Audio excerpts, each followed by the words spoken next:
أعوذ بالله السميع العليم من الشيطان الرجيم بسم الله الرحمن الرحيم السلام عليكم ورحمة الله وبركاته إن الحمد لله نحمده ونستعينه ونستغفره ونعوذ بالله من شرور أنفسنا ومن سيئات أعمالنا من يهده الله فلا مضل له ومن يضلل فلا هادي له أشهد أن لا إله إلا الله وحده لا شريك له وأشهد أن محمدا عبده ورسوله اللهم صل وسلم على نبينا محمد وعلى آله وصحبه أجمعين قال رب اشرح لي صدري ويسر لي أمري واحلل عقدة من لساني يفقه قولي برحمتك يا أرحم الراحمين قال الله تعالى في كتابه العزيز أعوذ بالله من الشيطان الرجيم بسم الله الرحمن الرحيم يا أيها الذين آمنوا اتقوا الله حق تقاته ولا تموتن إلا وأنتم مسلمون عن معاوية بن أبي سفيان رضي الله عنه قال قال رسول الله صلى الله عليه وسلم من يريد الله به خيرا يفقهه في الدين رواه البخاري ومسلم أما بعد فيا أيها المسلمين والمسلمات أوصي نفسي وإياكم بتقوى الله فقد فاز المتقون. Marilah kita bersama-sama membaca Sayyidul Istighfar. Allahumma anta rabbi la ilaha illa anta khalaqtani wa ana abduka wa ana ala ahdika wa wa'dika mastata'tu a'udzu bika min syarri ma sana'tu abu'u laka bi ni'matika alayya wa abu'u bi dhanbi faghfir li fa innahu la yaghfiru dzunuba illa ant. Yang berusaha tuan pengerusi, tuan-tuan imam, tuan-tuan Bilal, tuan-tuan Siap, para ahli jawatan kuasa Masjid Ar-Rahmaniyah Kampung Sungai Lang Baru, para muslimin muslimat rahimakumullah. Alhamdulillah, Allah Subhanahu wa taala masih lagi memberikan kita kesempatan dan kemudahan untuk datang ke rumahnya. Rumah yang di mana kita mengingati dan membesarkan Allah serta kita menjauhkan diri kita daripada melakukan perbuatan-perbuatan yang menyebabkan kemurkaan Allah Subhanahu wa taala, terutama perbuatan yang menjadi satu dosa besar yang paling besar di sisi Allah, yaitu mensyirikkan Allah dengan sesuatu. Muslimin muslimat rahimakumullah. Alhamdulillah, tajuk yang dipilih pada malam ini selama lebih kurang 1 jam. 1 jam tu lama juga, 8.15 sampai 9.15. Tapi oleh kerana diamanahkan 1 jam, saya habiskan 1 jam lah. Muslimin muslimat rahimakumullah. Jadi boleh gerak-gerakkan punggung masing-masing supaya tidak kebas dan sebagainya, insya-Allah. Mudah-mudahan pengisian pada malam ini dibantu oleh Allah Subhanahu wa taala untuk saya menyampaikan hanya yang benar-benar sahaja daripada agama Allah Subhanahu wa taala ini. Muslimin muslimat rahimakumullah, tajuknya ialah tahun je baru, perangai masih lama. Kan tajuk dia kan, tahun je baru, perangai masih lama. Baik, mudah-mudahan tercapailah hasrat tajuk pada malam ini. Dan saya tak nak memberikan ceramah pada malam ini, memberikan penerangan dan pencerahan daripada agama ini nak pergi jauh-jauh. Kita duduk dekat-dekat saja kan. Kita ambil yang dekat-dekat, terutama yang ada dalam diri kita masing-masing. Cuma sebagai mukaddimahnya, kita ketahui bahawa hijrah itu adalah satu perkara yang sangat besar nilainya di sisi agama. Dan kita ingat sepanjang-panjang kisah penghijrahan baginda Nabi Muhammad sallallahu alaihi wasallam dan para sahabat baginda radhiyallahu anhum ajmain, daripada Mekah ke Madinah, daripada Mekah ke Habsyah, daripada Mekah ke beberapa tempat yang lain, kemudian daripada Mekah sehinggalah final yang terakhir sekali baginda Nabi Muhammad sallallahu alaihi wasallam diperintahkan untuk hijrah. Sebelum tu dah ada dah kelompok-kelompok para sahabat yang berhijrah, kan. Yang paling masyhur ialah berhijrah ke Habsyah, kan. Kemudian ada yang berhijrah bertemu ke negeri-negeri lain, bahkan bertemu dengan pemerintah-pemerintah yang bukan yang kafir, kan, untuk mendapatkan suaka politik, untuk mendakwahkan Islam itu kepada penduduk pada negeri-negeri tersebut. Dan di antara peristiwa hijrah ini, baginda para sahabat radhiyallahu anhum ajmain dihidangkan dengan seorang raja yang bertanya dengan satu soalan. Di dalam Sahih Bukhari diterangkan, hadis ini ada di dalam Sahih Bukhari, panjang lebarlah hadisnya, cuma saya ambil intipati. Salah satu di antara soalan yang ditanyakan oleh raja yang kafir, bukannya An-Najasyi, bukan di Habsyah, di tempat lain. Salah seorang raja itu bertanya kepada para sahabat ketika mereka mendakwahkan kepada raja ini berkenaan dengan kelahiran baginda Nabi Muhammad sallallahu alaihi wasallam sebagai seorang nabi, rasul penutup bagi sekalian para nabi dan rasul. Di antara soalan, banyak soalan yang ditanya tu, tapi satu soalan yang ditanya yang mungkin kadang-kadang kita tak sangka ini soalan yang akan ditanyakan kepada para sahabat. Raja itu bertanya, adakah Nabi yang kamu katakan Allah mengutuskan dia kepada kamu itu mengajarkan kepada kamu cara-cara untuk bersuci? Itu salah satu soalan dia. Salah satu soalan dia. Adakah Nabi yang Allah utuskan kepada kamu ni, dia mengajarkan kepada kamu cara-cara untuk bersuci, cara-cara untuk membersihkan daripada air besar, air kecil, hadas besar dan hadas kecil? Dan para sahabat berkata, ya. Baginda sallallahu alaihi wasallam mengajarkan kepada kami cara-cara untuk bersuci. Nampak di situ kan? Soalan tu macam remeh, betul tak? Tetapi apa kata raja tu? Raja itu kata, benarlah, kerana seluruh para nabi dan rasul sebelum ini pun di antara ajaran utama mereka ialah mengajar penganutnya supaya menjaga kebersihan dengan bersuci. Bermaksud bersuci ini adalah satu amalan yang sangat-sangat perlu dititik beratkan. Betul tak? Bahkan Allah mengancam kepada manusia yang tidak menjaga kencingnya dengan baik, yang tidak membasuh kencingnya dengan baik, dengan siksaan di dalam kubur. Na'udzubillahi min dzalik. Sebagaimana kisah baginda Nabi Muhammad sallallahu alaihi wasallam berjalan di satu kawasan tanah lapang yang tidak ada sebarang tanda, dan Nabi pun bersabda kepada para sahabat yang mengikut baginda sallallahu alaihi wasallam pada ketika itu, Nabi kata, di sini ada kubur.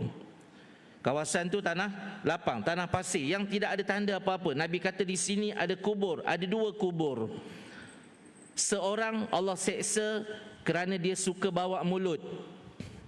Orang Melayu dia fahamlah kan, pepatah bawa mulut ni. Dia suka mengadu domba, dia suka menjadi batu api. Dia masuk dalam kelompok A, dia kata lain. Dia masuk dalam kelompok B, dia kata lain. Itu di antara orang yang pertama yang diseksa di dalam kubur pada waktu itu. Yang kedua, Nabi kata dia, yang pertama tadi an-namam, dipanggil an-namam ataupun namimah, suka bawa mulut.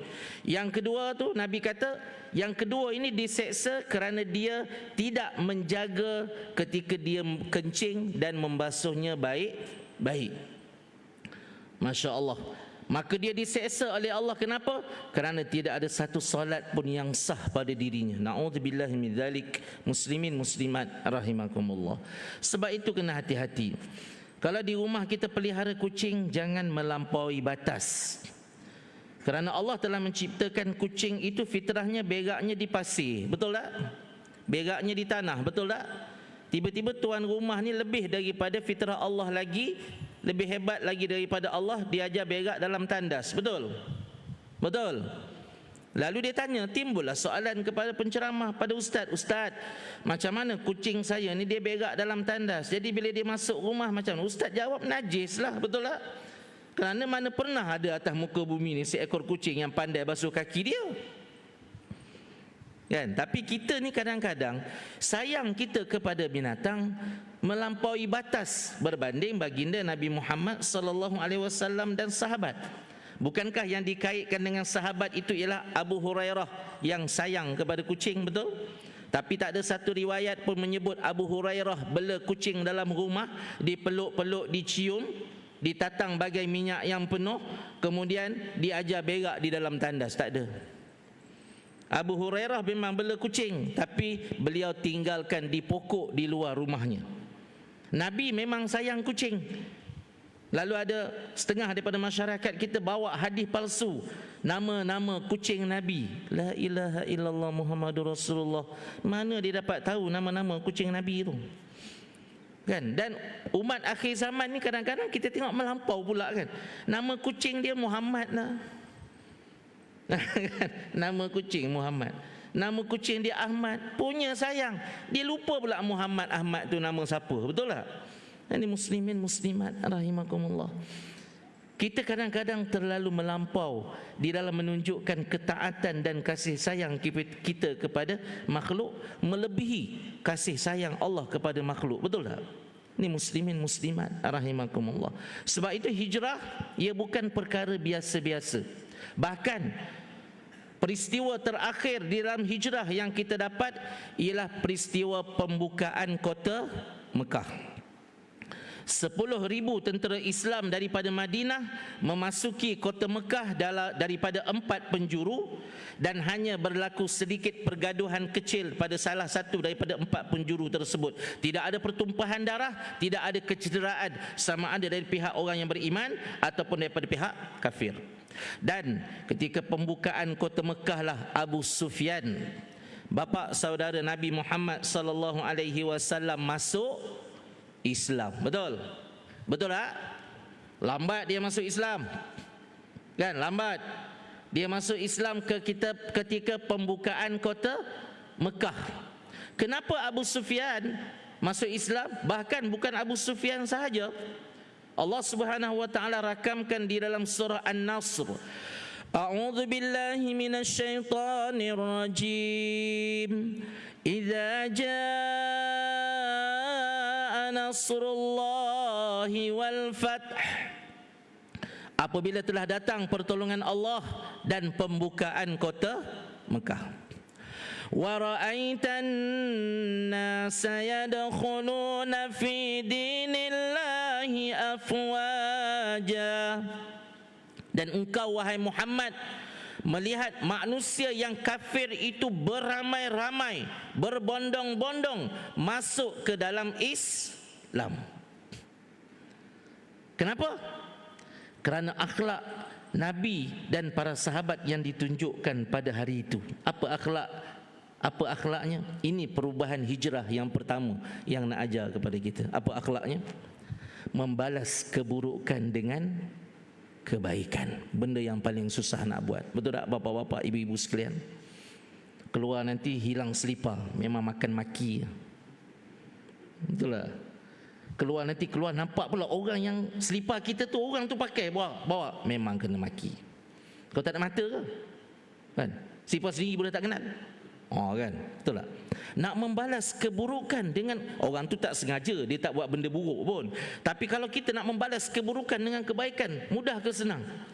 Kalau dapat tangkap orang curi tabung masjid, masak. Betul? Betul tak? Dah banyak kes yang mati jemaah masjid, jemaah surau pukul.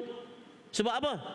Curi beberapa ringgit. Ada yang kena hukum penjara beberapa tahun kerana mencuri duit tabung masjid. Berapa ringgit? RM2. Kalau minta pada tuan imam, malam ni tuan imam bagi tak RM2 pada dia? Bagi. Tak usahlah kau pergi masuk penjara sampai beberapa tahun. RM2 je. Tapi itu nilai pertama yang kita tidak dapat dalam peristiwa hijrah, peristiwa membalas kebaikan dengan keburukan. Di saat baginda Nabi Muhammad sallallahu alaihi wasallam masuk ke kota Mekah dengan kekuatan, dengan kehebatan Islam yang sedang memuncak, orang kafir pada waktu itu tidak ada sebarang nilai, tidak ada daya dan upaya, tidak ada kekuatan. Mereka pun tahu mereka akan kalah. Namun baginda Nabi Muhammad sallallahu alaihi wasallam tidak sejuring pun membalas kejahatan kafir musyrikin Quraisy kepada baginda dan para sahabat baginda radhiyallahu anhum ajmain, sehingga terbuka hati Abu Sufyan untuk masuk Islam. Terbuka hati kebanyakan, ramai daripada kalangan musyrikin Quraisy untuk masuk Islam. Muslimin muslimat rahimakumullah. Itu perubahan yang pertama yang diajarkan di dalam peristiwa hijrah, membalas keburukan dengan kebaikan. Kalau muslimin muslimat buka surah Fussilat, balik ni buka surah Fussilat. Balik ni, tengok dalam surah Fussilat, antara ayat yang pertama hingga ayat yang ke-20 itu kita akan jumpa bagaimana tafsiran bagi satu daripada ayat, dua ataupun tiga daripada ayat di antara ayat 1 sampai ayat 20 surah Fussilat, yang Allah menegaskan bahawa sesungguhnya membalas keburukan dengan kebaikan adalah tingkatan iman yang paling tinggi sekali. Kalau kita kan, Allah dah boleh balas lah. Dulu sombong sangat, samsing sangat. Kan dulu dia lah yang halau aku daripada rumah. Sekarang ni dia dah kena stroke. Nak halau apa? Aku campak dia keluar. Betul tak? Pasal perasaan kita memang begitu, sikap dan sifat manusia kan. Allah dah ceritakan dalam Al-Quran sikap dan sifat kita. Innal insana khuliqa halu'a. Sesungguhnya manusia itu diciptakan dalam keadaan keluh kesah, pendendam, suka membalas. Jiwa dia itu sentiasa nak melawan. Idza massahul khairu manu'a, idza massahu syarru jazua. Apabila dia ditimpa dengan keburukan, dia ditimpa dengan masalah, kan dia berkeluh kesah kepada Allah. Dia kata, ya Allah, kenapalah aku je yang sakit, kenapa macam-macam penyakit aku dapat, macam-macam masalah aku dapat. Kemudian Allah teruskan dengan firman-Nya. Allah kata, wa idza massahul khairu manu'a. Dan apabila dia ditimpa dengan kekayaan, kekuatan, kesihatan tubuh badan, keupayaan, pangkat, kuasa, dia kedekut, kupik, tai hidung masin. Ini sifat dan sikap manusia yang Allah rakamkan di dalam Al-Quran. Sifat dan sikap kita sebenarnya. Cuma kita batasi dengan iman, tingkatan yang paling tinggi sekali. Kalau bolehlah, apa tingkatan yang paling tinggi sekali tadi? Membalas keburukan dengan kebaikan. Bukan mudah. Betul tak? Imam kan? Keluar masjid ni orang maki kita. Kalau yang maki tu badannya lemah daripada kita, memang masaklah kita kerja kan, betul tak? Kalau yang maki tu pula orang yang tidak ada pangkat berbanding kita, selesailah kau, betul tak? Tapi di sisi agama, memaafkan dan membalas keburukan yang manusia lakukan kepada kita dengan kebaikan adalah tingkatan iman yang paling tinggi. Sehingga musuh dahulu, musuh kepada Nabi, akhirnya menjadi sahabat yang setia. Masya Allah. Muslimin muslimat rahimakumullah. Perubahan hijrah yang pertama, kalau boleh buat, itulah tingkatan iman yang paling tinggi. Ustaz cakap senanglah, betul tak? Cakap senang, membalas keburukan dengan kebaikan ni bercakap memang senang. Tapi ingat, kalau itu arahan daripada Allah, kita hanya boleh sami'na wa ata'na, kami dengar dan kami taat. Iyalah, apa yang kita boleh buat? Kita kan orang Islam. Apa maksud Islam? Menyerahkan diri kepada Allah.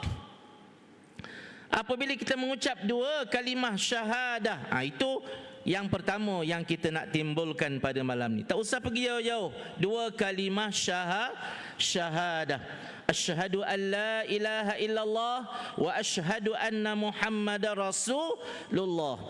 Aku bersaksi bahawa tiada yang berhak diibadahi secara benar melainkan Allah, dan aku bersaksi bahawa sesungguhnya Nabi Muhammad itu adalah hamba dan pesuruh kepada Allah Subhanahu wa taala. Nabi Muhammad bukan nabi, kita bukan orang Nasrani. Kita bukan kelompok Kristian yang mengangkat Nabi Isa alaihi salam sebagai Tuhan. Na'udzubillahi min zalik. Walaupun dalam kitab Bible tu tak ada satu ayat pun yang mengatakan bahawa Nabi Isa mengaku dia Tuhan, tapi oleh kerana Bible itu telah diubah oleh penganut-penganut dia, oleh paderi-paderi dia yang dulu-dulu tu dah ubah, kan? Habis mereka ubah ikut hawa nafsu mereka. Tapi mereka ubah macam mana pun, mereka tidak mengubah bahawa ada perkataan Musa mengaku sebagai Tuhan. Bayangkan, terlupa dia nak ubah, kan? Tak boleh nak ubah dah, sebab sekarang ni orang dah baca kitab Bible tu, jadi tak boleh nak ubah dah lah. Orang Islam pun dah tahu tentang Bible. Kalau Dr. Zakir Naik lagi hafal seluruh Bible tu, jadi tak boleh nak tipu, boleh tulis balik. Kalau kau tulis salah, dia boleh tulis balik. Nampak? Tapi dia tak boleh nak ubah. Dia ubah macam mana pun, Allah Subhanahu wa taala tidak membenarkan keseluruhan tipu daya orang-orang Kristian ataupun Nasrani ini, sehingga mereka tidak dapat mengubah ayat yang mengatakan Isa bersabda bahawa dia adalah Tuhan. Sebab tu kalau kita cabar orang kafir, mana ayat di dalam Bible yang mengatakan Isa kata dia Tuhan? Tak ada. Memang dia tak boleh bagi. Dia ulang macam itulah, ulang benda yang tak betul. Na'udzubillahi min dzalik. Muslimin muslimat rahimakumullah. Di situ kita belajar betapa hebatnya Al-Quran. Kerana di saat masuknya tahun baru, perubahan yang kita perlu lakukan perlu drastik, betul tak? Kenapa perlu drastik? Kerana kita orang yang beriman, tak ada masalah. Kita ni memang orang yang beriman dah, betul tak? Kita bukannya orang kafir yang baru nak mengenal Islam. Kita yang dah lama beriman ni, berpuluh tahun, kan? Berpuluh tahun kita beriman. Kena ada perubahan drastik. Dan di antara perubahan yang paling penting sekali ialah perubahan daripada segi ilmu yang berdasarkan kepada dua kalimah syahadah itu tadi. Muslimin muslimat rahimakumullah. Sekarang ni kita digembar-gemburkan, ditularkan, kan, disampaikan di media-media masa berkenaan pengakhiran dunia, betul tak? Selepas daripada wabak COVID-19, nanti akan datang pula zaman kemarau, kan? Kemudian tak ada makanan, ada yang cadangkan simpanlah makanan, buat stok makanan di rumah untuk beberapa tahun. Muslimin muslimat rahimakumullah, berapa tahun kita boleh simpan makanan di rumah? Orang kafir punya tak yakin dia kepada Allah sebab dia tidak ada iman, betul? Dia buat satu bilik bawah tanah, dan makanan yang ada di dalam bilik bawah tanah tu boleh bertahan selama, ada yang sampai 5 tahun, 10 tahun. Tuan Imam, kita orang beriman ni kita senyum je. Sebab apa kita senyum? Kita buat contoh lah, kan? Kita buat contoh. Abang Hashim buat macam tu di rumah. Di bawah tanah tu buat satu bunker, kan? Buat satu bunker, bilik simpan makanan. Tiba-tiba terjadinya krisis makanan. Masyarakat Sungai Lang ni tak ada makanan. Dan ada yang tahu rumah Abang Hashim ada bunker. Agak-agaknya seluruh orang kampung pergi sana. Sama juga, tak selamat mana pun, betul tak? Kalau orang dah tahu rumah kau banyak makanan, kau buatlah hebat macam mana pun, letaklah besi keluli ke, bocor dikerjakan di orang kampung. Betul? Itu hakikat yang akan berlaku di akhir zaman. Di akhir zaman nanti, orang kafir akhirnya mereka akan berperang sesama sendiri. Sebab tak ada orang beriman dah, mereka nak perang. Ingat, di saat berlakunya kiamat, tidak ada orang yang beriman. Kena ingat tu. Jangan risau.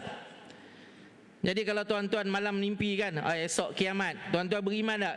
Beriman, tak kiamat lah esok tu. Sebab kiamat hanya akan berlaku di saat tidak ada lagi orang-orang yang beriman, walaupun seberat timbangan zarah dalam jiwa dia. Allah tidak akan benarkan orang beriman merasai kedahsyatan kiamat. Kita baca hadis yang terakhir sekali sebelum berlakunya kiamat, Allah akan menghantarkan satu kabus putih. Ini yang terakhir sekali. Waktu itu orang beriman ramai, tapi biasalah beriman saja, solat tidak. Ada yang tak puasa, tapi iman masih ada. Jangan risau, kan? Tapi kita tak naklah ada iman saja, betul tak? Kita nak ada iman dan amal. Kita nak ada dua-dua sekali, iman amal yang kita nak. Tapi di akhir zaman nanti masyarakat mereka hanya beriman, ramai yang beriman, tetapi tidak lagi mendirikan salat, tidak lagi menunaikan zakat, bahkan mereka jahil dengan agama sendiri, cuma ada iman saja.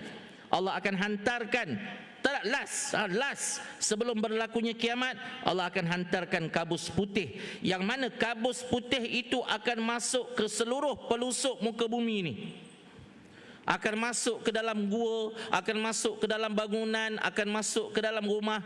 Dan orang yang ada iman, bila dia tercium kabus putih itu, dia tercium, dia akan merasakan satu kesejukan yang mendamaikan. Kemudian dia akan mati. Tapi ingatlah, bila sebut mendamaikan tu, takkanlah muslimin muslimat tak faham pula kaedah sakaratul maut. Betul tak? Betul. Sakaratul maut kita akan hadapi seperti tikaman 300 kali mata pedang kesakitannya. Dan Nabi sendiri pun merasakan sakaratul maut seperti tikaman 300 kali mata pedang. Nabi yang paling saleh, yang paling beriman, yang paling bertakwa, yang paling disayangi dan dicintai Allah pun merasakan tikaman mata pedang 300 kali kesakitan ketika sakaratul maut. Maka jangan haraplah Ustaz Rosman tak rasa benda tu. Walaupun kita nampak orang mati senang, senangnya dia mati, sujud-sujud mati, amboi kau kata senang. Dia tetap akan merasakan kedahsyatan sakaratul maut. Kita kena faham, kenapa Allah bagi kesakitan ketika sakaratul maut? Kesakitan ketika sakaratul maut adalah penghapusan dosa yang terakhir daripada Allah Subhanahu wa taala. Kena ingat. Sebab itu memang kita akan rasa kesakitan ketika sakaratul maut, tapi jangan sedih, kerana kesakitan itu adalah penghapus kepada dosa. Sebab Allah kalau boleh, orang yang beriman ni bila dia mati, dia tidak akan lagi masuk ke dalam neraka. Walaupun yang ada iman tu hanyalah seberat timbangan zarah.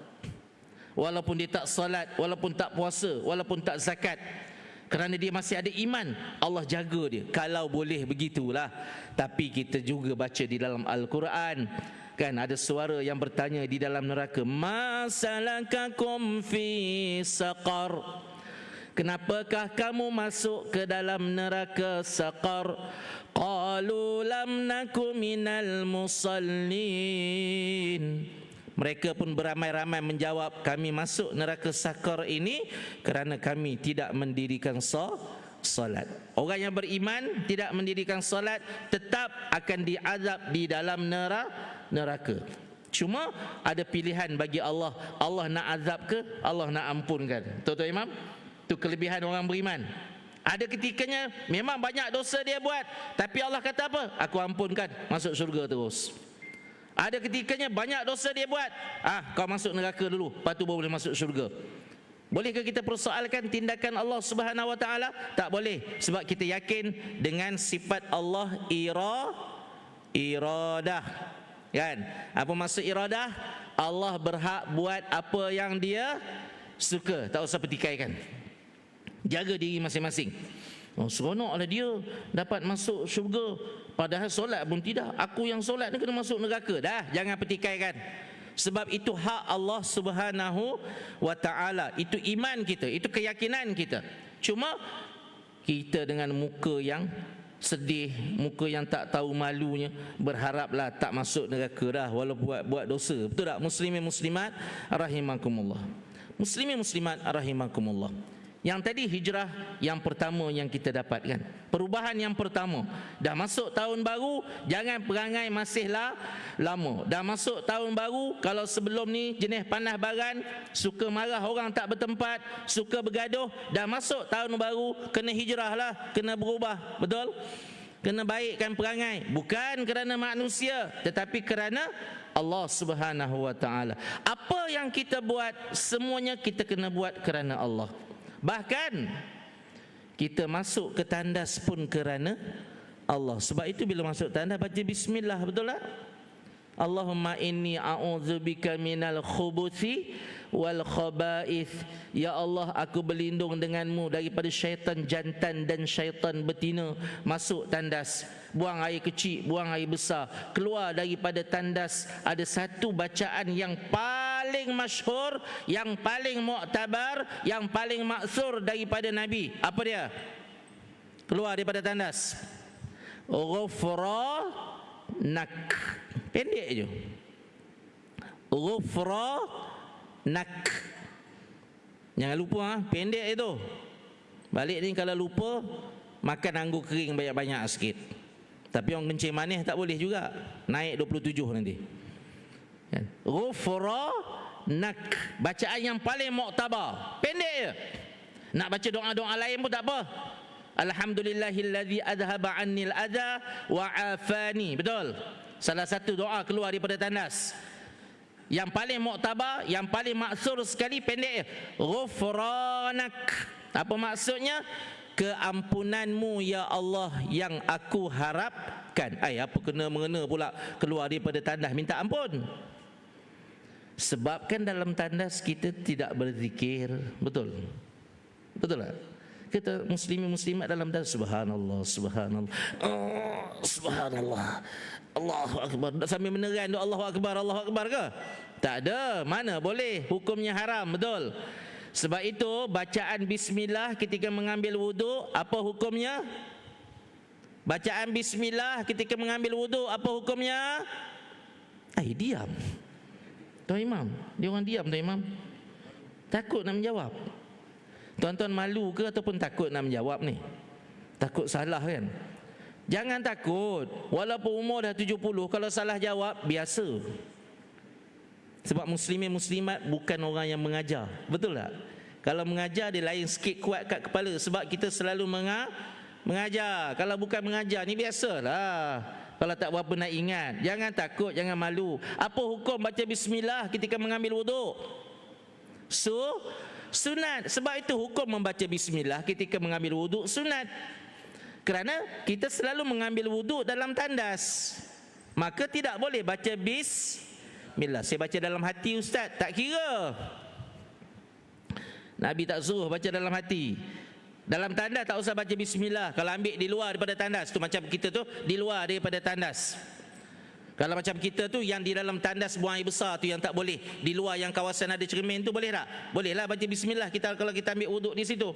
Boleh baca bismillah sebab dikira yang tempat buang air besar, buang air kecil tu saja yang tak boleh dibaca bismillah.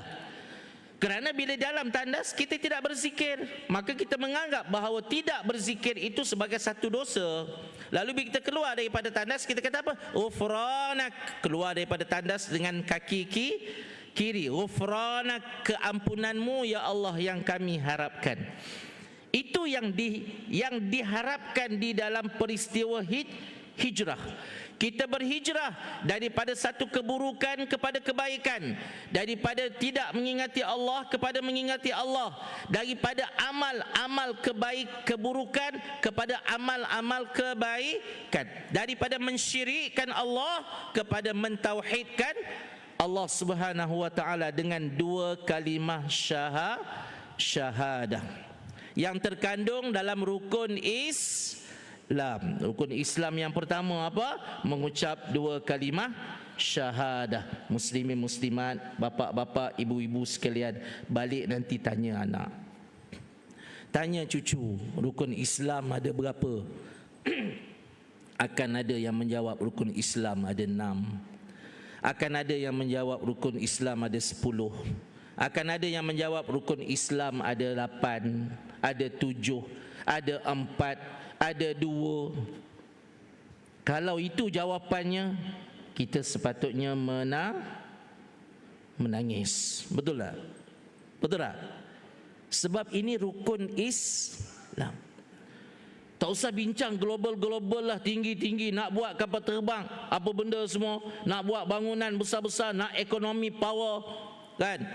Nak apa ni, boleh bergerak daripada satu tempat ke satu tempat dalam jangka masa yang sekejap. Boleh cerita pasal tak pakai lagi minyak, pakai bateri Tesla. Betul?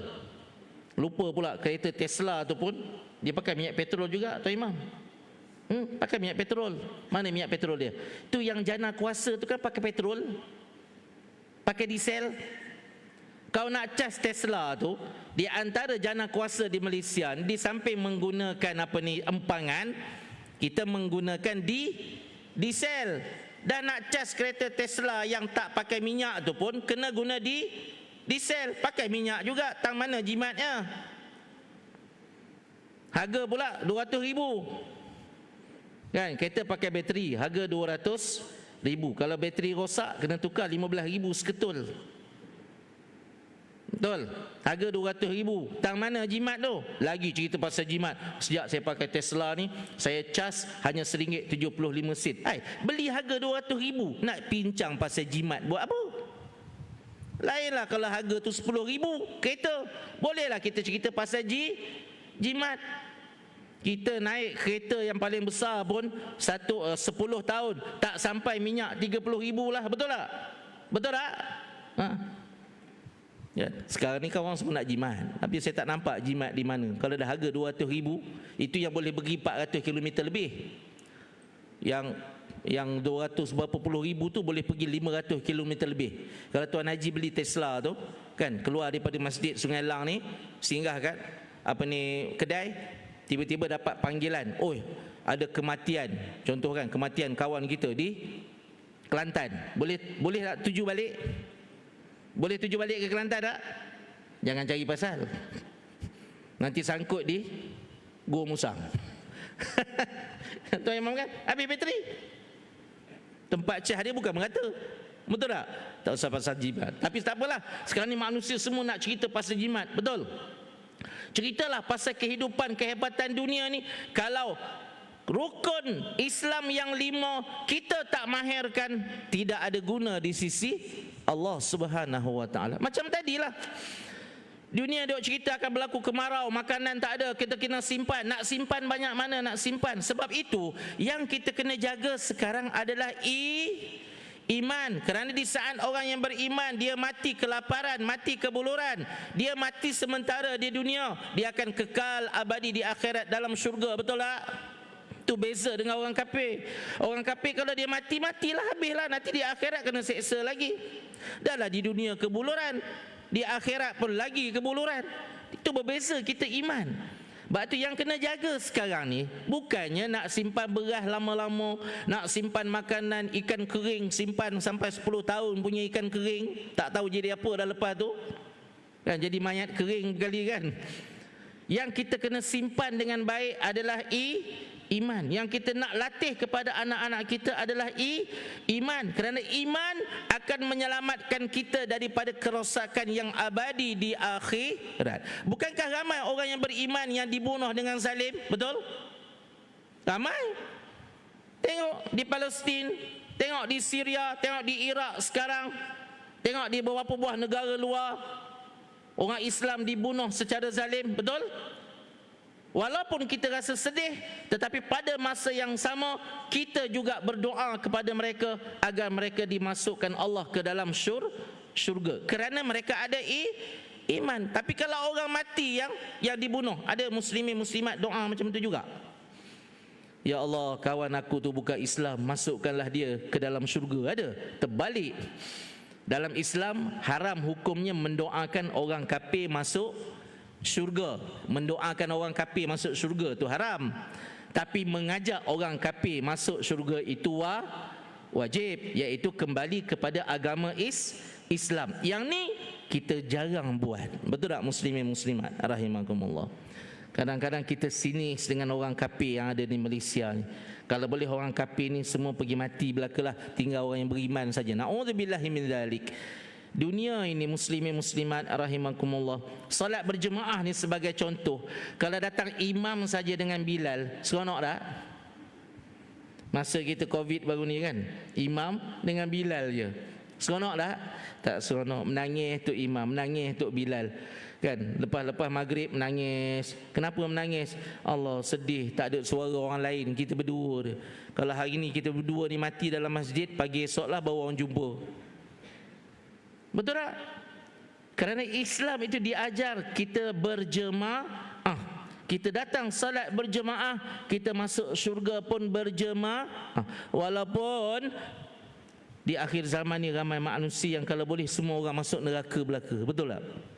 Kapi, sesat, meniti di mulut kita. Betul? Orang ni kapi, orang ni sesat, orang ni sesat, orang ni kapi. Betul tak Tuan Imam? Dalam media sosial dari ya Allah, kadang-kadang menakutkan. Sebab itu muslimin muslimat rahimakumullah, pentingnya kefahaman kita terhadap ajaran Islam. Dengan berpegang kepada dengan dua kalimah syahadah. Itu rukun Islam yang pertama. Saya huraikan sedikit nanti. Okey, rukun Islam yang kedua apa? Saya dengar tu ada yang kata solat 5 waktu sehari semalam. Salah. Itu bukan rukun Islam yang kedua. Anta syahada Allah silap. Betul, yang kedua. Ya Allah, Tuan Imam tegur kalau saya salah. Tersilap pula. Yang ketiga, jangan bagi tahu lagi jawapan bocor pada dia orang kan. Betul. Tuan-tuan tegurlah kalau ustaz tersilap. Kan? Tuan-tuan pun terkejut semua kan. Yang kedua bukan solat dia. Betul lah, yang kedua solat. Saya yang tersilap, saya mohon maaf. Yang pertama, anta syahada an la ilaha illallah. Kemudian anta syahada an la ilaha illallah wa anna Muhammadar Rasulullah wa tuqimas salah. Okey, yang ketiga apa? Yang ketiga, yang ketiga dia jawab berpuasa di bulan Ramadan. Betul? Betul tak? Dia bukan yang ketiga. Yang ketiga menunaikan zakat. Pasal kita ambil daripada hadis. Dia ada hadis ya. Bila ada dalam hadis, kita kena ikut hadis. Anta syahada an la ilaha illallah wa anna Muhammadar Rasulullah wa tuqimas salah wa tu'tiyaz zakah. Kemudian barulah masuk yang keempat. Selepas itu disyariatkan rukun Islam yang keempat, iaitu watasuma ramadana. Kemudian yang kelima, watahujjal baita man istata'a ilaihi sabila. Ada dalam kurungan. Rukun Islam yang kelima ada dalam kurungan. Tu hijrah tu. Kan? Tu hijrah tu. Hijrah daripada tidak redha kepada redha. Mahu nak redha. Pergi daftar tahun 2096 baru dapat. Umur dah 50 tahun ni. Tahun 2096. Berapa umur dia? Ada lagi dah agaknya? Tak ada. Dah jadi almarhum ataupun almarhumah, kena redha. Tapi jangan takut.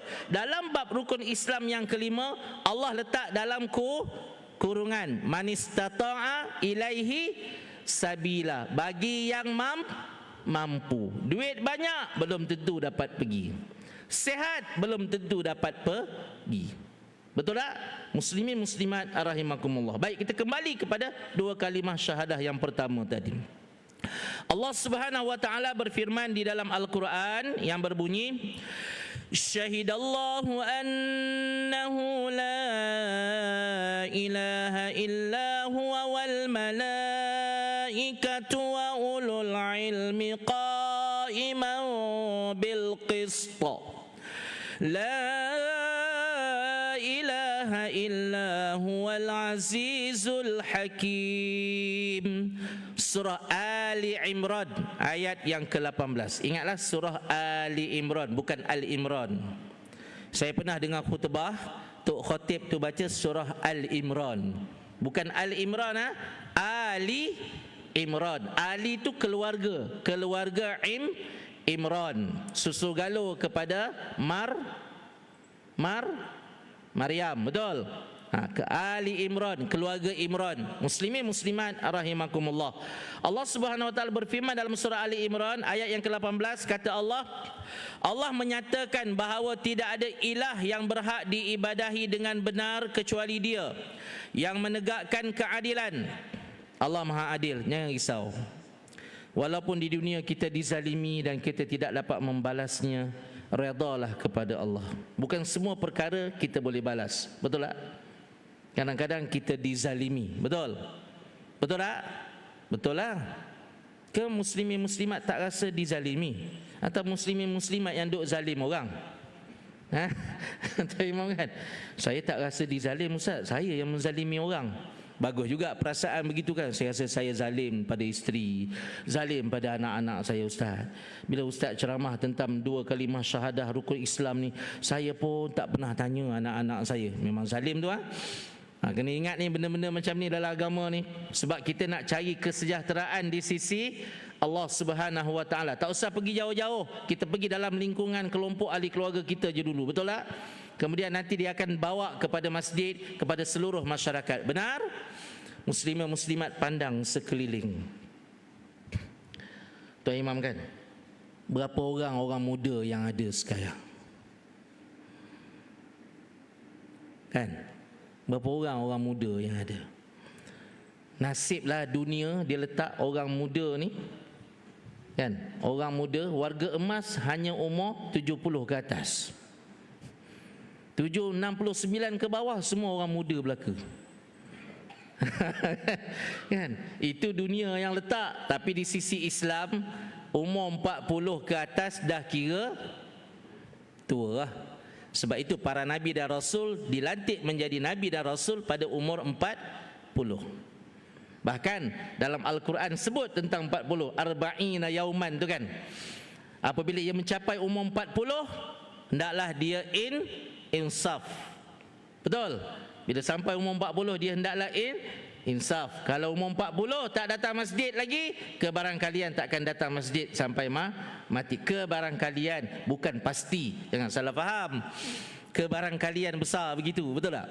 Kalau umur 40 duk laga ayam lagi, kalau umur 40 duk pergi kedai Magnum lagi, kebarangkalian tu susah. Tak pun kalau datang masjid pun masih lagi judi online. Kan sekarang ni banyak judi online, betul?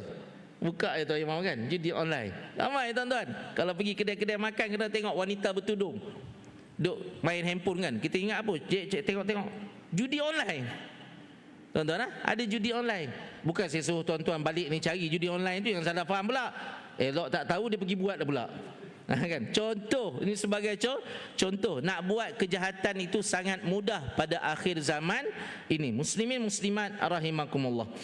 Jadi kita orang yang beriman ni kena jaga-jaga dalam bab macam ni. Kan kita menyaksikan bahawa Allah itu Maha Adil. Kalau sekiranya berlaku kiamat, sebab itu adanya kiamat. Kita belajar dalam rukun iman tentang kiamat. Kenapa perlu adanya kiamat? Kerana kiamat adalah saat Allah menunjukkan keadilannya, betul? Bukankah ramai di dunia ini manusia yang dizalimi, ada yang dipenjarakan sedangkan dia tidak melakukan kesalahan tersebut, betul tak? Ada yang dihukum bunuh sedangkan dia tidak melakukan kesalahan tersebut, betul tak? Ada yang dihukum kerana sedangkan dia tidak melakukan kesalahan tersebut, dia cuma berada di tempat yang salah pada masa yang salah. Kalau kita tengok ada kes di Amerika, seorang lelaki kulit hitam dipenjarakan, dah dipenjarakan 30 tahun baru dibuktikan dia tak bersalah. Bayangkan, 30 tahun Tuan Imam dipenjara, baru dibuktikan dia tak bersalah. La ilaha illallah Muhammadur Rasulullah. Dah 30 tahun dia dalam penjara tu. Di sinilah pentingnya hari kiamat. Allah akan mengadili. Masa kamu yang terbuang dalam penjara tu, kalau kamu beriman, Allah akan ganti balik dengan yang lebih baik. Masya Allah. Sebab tu muslimin muslimat, saya ingatkan, Carilah amalan-amalan yang boleh memasukkan kita ke dalam syurga. Banyak amalan-amalan yang mudah yang boleh memasukkan kita ke dalam syurga. Tadi pun kita dah beramal, cuma sedar tak sedar je lah. Ada orang dia beramal tapi dia tak tahu amalan itu boleh memasukkan dirinya ke dalam syurga. Yang pertama yang kita amalkan tadi ialah ketika berwirid bersama-sama dengan imam, kita membaca ayatul kursi. Nabi kata barang siapa membaca ayatul kursi setiap kali selesai daripada mendirikan solat, jangan tinggal lah lepas ni, jangan tinggal. Tiap kali lepas solat wajib, jangan tinggal membaca ayatul kursi. Maka jarak di antara dia dan syurga hanyalah mati. Boleh faham kan? Sebab apa tak masuk syurga? Sebab belum mati. Kalau mati, insya-Allah masuk syurga. Ni yang ada dalam masjid ni, Allah jamin kalau dia baca ayatul kursi selepas solat maghrib tadi, kalau dia mati antara maghrib nak sampai ke isyak ni, dia akan masuk syurga. Itu je jaraknya, dengan syarat dia membaca ayatul kursi. Dan jangan syirik lah, itu yang utama lah. Dalam setiap amalan kita jangan syirik. Kalau syirik Allah memang tak tolong terus dah. Allah lepas diri daripada kita. Na'udzubillah min dzalik. Yang kedua yang saya bacakan tadi bersama-sama dengan muslimin muslimat rahimakumullah, Sayyidul Istighfar. Tolong, kita nak berubah. Tahun dah masuk baru, perubahan pun kena baru. Kalau belum hafal Sayyidul Istighfar, balik ni Google, type saja dalam Google, dalam Yahoo tu Sayyidul Istighfar, akan keluarlah Allahumma anta rabbi tu akan keluar. Hafal. Masa bila Nabi suruh baca, Nabi tak suruh baca banyak-banyak pun. Nabi kata barang siapa membaca Sayyidul Istighfar pada pagi hari, selepas subuh dia baca, dan membaca Sayyidul Istighfar pada petang hari selepas asar. Berapa kali? Nabi tak kata berapa kali. Maksudnya satu kali pun boleh tak? Satu kali pun boleh. Lama ke masa nak membacanya? Sekejap sahaja. Tengok jam. Allahumma anta rabbi la ilaha illa anta khalaqatani wa ana abduka wa ana ala ahdika wa wa'dika mastata'tu a'udzubika min syarri ma sana'tu abu'u laka bi ni'matika alayya wa abu'u bi dzambi faghfirli fa innahu la yaghfiru dzunuba illa anta. Saya tengok jam tu 5, 10, 15, 20, lebih kurang 25 saat. Nabi kata barang siapa membaca Sayyidul Istighfar pada waktu pagi dan dia mati pada siang harinya, dia akan masuk syurga. Barang siapa membacanya pada waktu petang dan dia mati pada malam harinya, dia akan masuk syurga. Tadi ayat kursi, masuk syurga. Baca Sayyidul Istighfar, masuk syurga. Dah double. Betul? Kemudian tadi kita berwirid subhanallah 33 kali, alhamdulillah 33 kali, Allahu akbar 33 kali. Waktu isyak, zuhur, asar kalau nak berwirid boleh juga dipendekkan jadi 11 kali, 11 kali, 11 kali, ataupun 10 kali, 10 kali, 10 kali, boleh juga. Maka barang siapa membaca 33 tadi, Nabi kata Allah akan mengampunkan dosa-dosanya yang kecil walaupun sebanyak buih di lautan. Tak ada dosa yang kecil, yang besar kena taubat. Itu pun cukup senang taubat. Macam mana taubat? Astaghfirullah. Betul? Adakah wajib solat taubat? Solat taubat tu wajib ke? Sunat. Solat taubat sunat bukan wajib. Bahkan digalakkan solat taubat ini bagi orang kafir yang masuk Islam. Bagi orang Islam yang memang dah Islam, dia tidaklah dikatakan digalakkan solat taubat. Dia cukup menyebut astaghfirullah. Sebut astaghfirullah, dia menyesal, dia tak nak buat dah dosa yang besar yang dia buat tadi, seperti membunuh tadi sebagai contoh, dosa besar kan, ataupun mengumpat, dosa besar. Telajak memanjang, mengumpat ni, membawang ni memang selalu telajak, betul tak? Astaghfirullah, aku tak nak dah membawang, aku tak nak dah mengumpat. Allah ampunkan dosa-dosa besar. Dosa besar dia kena taubat. Tak semestinya solat taubat dan tak perlu baca panjang-panjang. Astaghfirullah pun dikira di sisi Allah Subhanahu wa taala. Nak baca panjang pun boleh. Nampak di situ kemudahan Allah bagi. Dan wirid tadi menghapuskan seluruh dosa kecil, tak ada dosa. Dah, dosa besar pun tak buat, tak ada dosa besar, dosa kecil pun tak ada. Antara maghrib ke isyak, antara isyak ke subuh, antara subuh ke zuhur, antara zuhur ke asar, antara asar ke maghrib balik, antara solat itu juga Allah mengampunkan dosa-dosa kecil. Ya Allah. Antara Jumaat, kita solat Jumaat pada minggu ni dengan solat Jumaat pada minggu depan, Allah hapuskan dosa-dosa kecil. Antara umrah dengan umrah, Masya Allah. Antara Ramadan dengan Ramadan, kalau ikutlah ada dosa lagi tak agak? Ada dosa tak? Ikut pada hadis, ikut pada ayat Quran, tak ada dosa dah kita.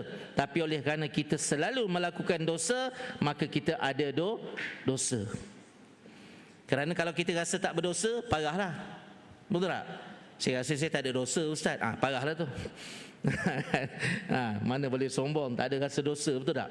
Muslimin muslimat rahimakumullah, cari amalan-amalan yang boleh memasukkan kita ke dalam syurga. Dan jangan lupa untuk berdoa agar dimasukkan ke dalam syurga Firdaus.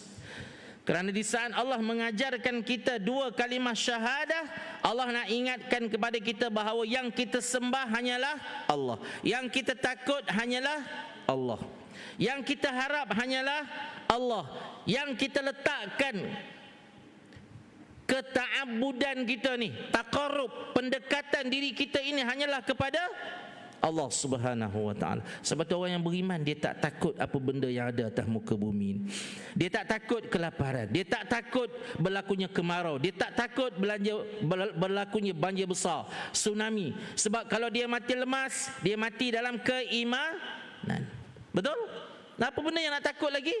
Yang kita takut hanyalah kepada Allah Subhanahu wa taala. Bagaimana takut kepada Allah? Takut di saat kita menjadikan Allah murka. Itu hijrah yang kita nak tarik dalam diri kita ni. Aku tak nak buat benda yang menyebabkan Allah murka. Di antara perkara yang boleh menjadikan Allah murka apa? Suka cari gaduh tuan imam kan, nak bergaduh hari-hari kan, tak puas hati aja. Tuan imam tak puas hati kat tuan imam, tak puas hati kat Tok Bilal, tak puas hati kat Tok Siak, tak puas hati kat isteri, tak puas hati kat anak, tak puas hati. Tak tahu apa benda yang dia nak puas hati. Betul tak? Bila orang belajar, dia tahu memang sikap kita selalu tak puas hati, tetapi kita batasi dengan apa? Dengan iman. Masya Allah, muslimin muslimat rahimakumullah. Sebab itu Allah hanya suruh kita minta syurga Firdaus. Jangan minta syurga lain lah tuan-tuan. Jangan cari-cari pasal. Ya Allah, masukkanlah aku dalam syurga Jannatun Naim. Jangan cari pasal. Sebab Nabi tak pernah suruh minta melainkan hanya syurga Firdaus. Mintalah. Ya Allah, kurniakanlah kepada diriku syurga Firdaus. Ya Allah, kurniakanlah. Ni, kalau kita tak ada azan tadi kan, sebab dah disambung terus sikit kan, disambung terus. Jadi saya nak ingatkan ketika azan dilaungkan, ingat selepas ni kena ingat betul-betul benda ni. Ketika azan dilaungkan, Allah akan membuka seluruh pintu langit. Apa maksudnya? Maksudnya perbanyakkan doa ketika azan. Jangan baca jawapan azan tu je. Allahu akbar, Allahu akbar, Allahu akbar, Allahu akbar. Jangan jawab yang tu je. Tambah lagi doa. Tambahlah apa-apa doa. Paling baik doa apa? Rabbana atina fid dunya hasanah wa fil akhirati hasanah wa qina azabannar. Allahu akbar, Allahu akbar, Rabbana atina. Jawab lagi Allahu akbar, Allahu akbar, Rabbana. Ulang-ulang dalam azan tu. Kerana waktu itu Allah membuka seluruh pintu langit. Tidak ada lagi sebarang batasan antara doa kita dengan Allah Subhanahu wa taala. Kemudian selesai daripada azan ni, tuan-tuan muslimin muslimat rahimakumullah, puan-puan sekalian, betul tak? Pada hari Jumaat di antara asar ke maghrib ada satu waktu yang mustajab doa, betul? Berapa orang dia boleh cari, betul tak? Kalau nak cari waktu tu tuan imam, kita kena duduk betul-betul dan berdoa antara lepas asar sehinggalah maghrib. Sebab waktu tu kita tak tahu masa bila, betul? Tapi Allah bagi satu waktu yang memang ada mustajab doa yang kita tahu bila, iaitu selesai daripada azan. Selesai daripada azan, kata Nabi, apabila selesai saja azan, kita jawab la ilaha illallah, maka Nabi kata berselawatlah ke atasku. Kita disunatkan berselawat ke atas Nabi, kemudian kita baca doa selesai azan. Jangan lupa doa selesai azan. Kemudian Nabi kata tambahlah apa-apa doa kerana ia waktu mustajab doa. Tersedut cari masa lain. Kemudian ada lagi waktu mustajab doa yang kita boleh pilih sendiri pula.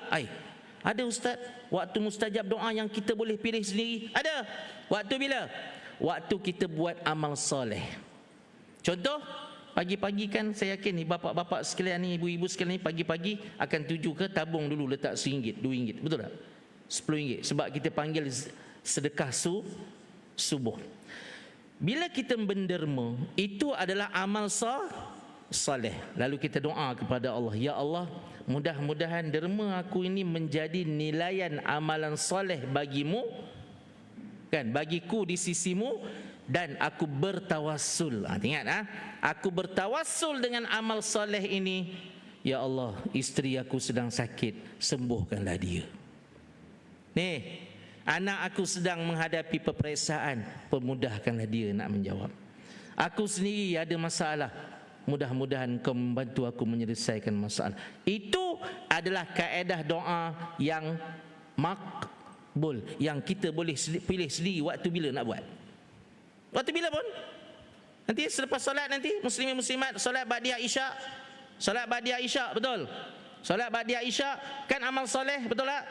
Ya Allah, mudah-mudahan solat isyak bersama-sama dengan imam tadi menjadi nilaian amalan soleh bagiku di sisimu, dan aku bertawassul dengan amalan soleh itu, ya Allah. Ya Allah, ampunkanlah dosa-dosaku. Allah makbulkan, sebab ia adalah waktu mustajab doa. Maksudnya selepas kita melakukan amal-amal soleh yang kita boleh pilih bila kita nak buat. Masya Allah, banyaknya masa Allah bagi kemudahan kepada kita, betul tak? Itu yang dituntut di dalam hijrah.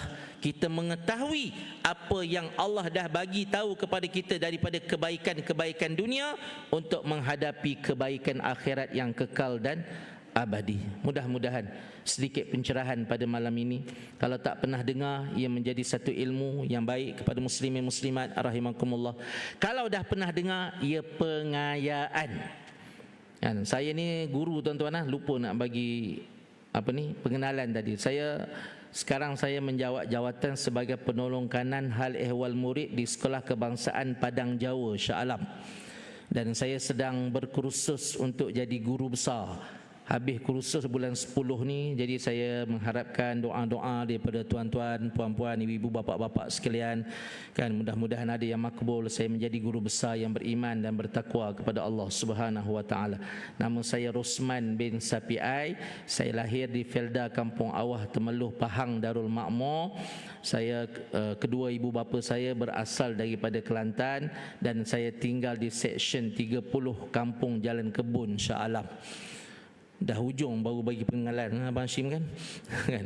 Baik, muslimin muslimat rahimakumullah, mudah-mudahan sedikit pertemuan itu menjadikan kebaikan dan kebajikan di sisi Allah, dan mudah-mudahan Allah menilai kuliah ataupun ceramah ini pada malam ini sebagai nilaian amalan soleh bagi kita di sisi Allah. Dan mudah-mudahan dengan amalan soleh itu kita bertawassul agar Allah sebagaimana mengumpulkan kita dalam Masjid Ar-Rahmaniyah Kampung Sungai Lang Baru pada malam ini, Allah kumpulkan kembali kita di dalam syurga firdausnya, insya-Allah. Muslimin muslimat rahimakumullah, yang baik datang daripada Allah, yang buruk atas kelemahan hawa nafsu serta tipu daya iblis dan syaitan. Bismillahirrahmanirrahim. Fa fahamnaha Sulaiman wa kullan ataina hukma wa ilma wa sakharna ma'a Daud al-jibal yusabbihna wat-tayr wa kunna fa'ilin. Ya Allah, Engkau permudahkanlah bagi kami, ya Allah, akan segala urusan keduniaan kami yang dapat mendekatkan diri kami kepada kepadamu ya Allah, dan yang dapat memudahkan kami untuk mencari dan menerima rezekimu yang halal dan Engkau berkati.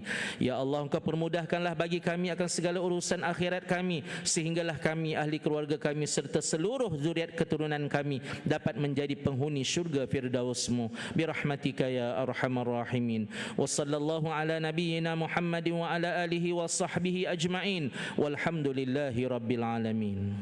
Kafaratul majlis. Subhanakallahumma bihamdika asyhadu an la ilaha illa anta astaghfiruka wa atubu ilaik. Wassalamu alaikum warahmatullahi wabarakatuh.